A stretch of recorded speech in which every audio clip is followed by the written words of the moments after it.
I was studying something recently about the value of nations, and I discovered two critical things that define the value of nations is the GDP, that's the economic value, and then the military might, that's the power for rulership, leadership and governance. When you find any nation that is called the word power, check the economy, check the army. These are two things that separate nations to their classes. And when we talk about these things, it defines the might of a nation. That means if an America wants to tell you we are great, they don't need to come and tell you we are strong, we are great. They will show you the economic power of the country, and they will show you the military might of the country. The military might shows technological advancement. It shows human resource ability. It shows everything that they are.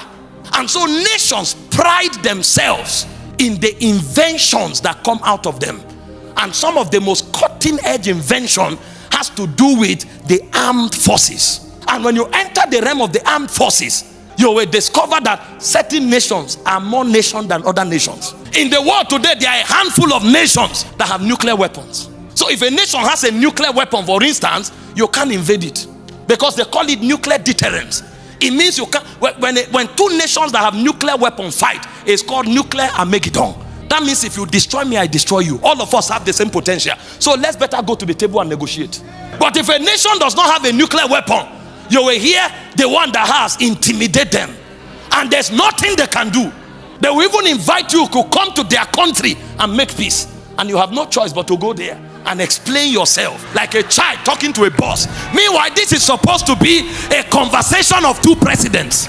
You see one threatening the other.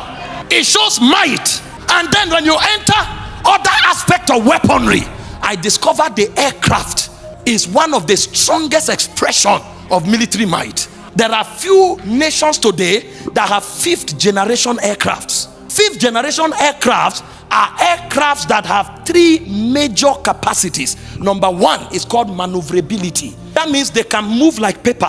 They can dodge missiles. So an aircraft can swing and take a different turn. You are wondering, what is this?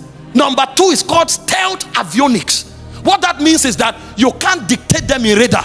They will pass your country, do what they want to do. You will hear on the news that they destroy something. And you are wondering, when did you come? Your radar can't dictate it. You can't know they came. And number three is speed.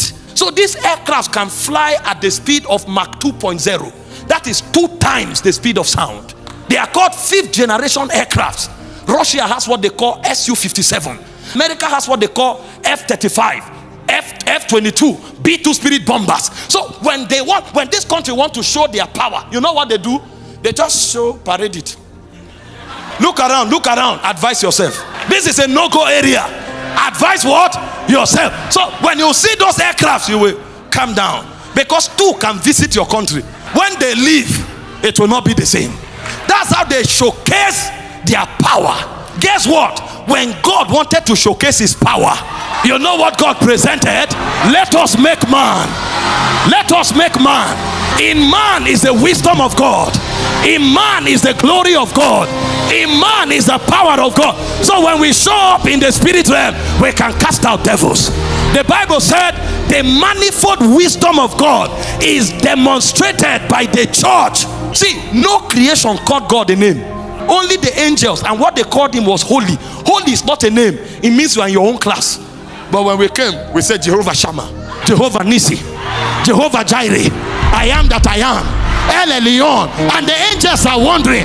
That's why Psalm 8 verse 4 said, what is man that thou art mindful of him? What is man that you visit him? You made him a little lower than the angel. Man is not a commodity. Man is not cheap. Man is the expression of the glory of God. In Ephesians 2 verse 10, it said we are his workmanship. When God wanted to look at you, for instance, we are the only creatures that have 3 lives. There's life in your blood. Leviticus 17:11. That's what powers your flesh. So you can relate with a dog. It's called animal life. There's life in your soul. You are able to think at a realm beyond other animals. Genesis 2 verse 7, he breathed into his nostril, he became a living soul. And there's another life in your spirit. You know what that means? It's the God life. So if you come here now and God is seated, it won't take you unawares. You can relate in the God class as though you are in that order, because you have the God life. You are the only one that God can live inside. There's no angel that can carry God. But you know what the Bible said? Christ in you is the hope of glory.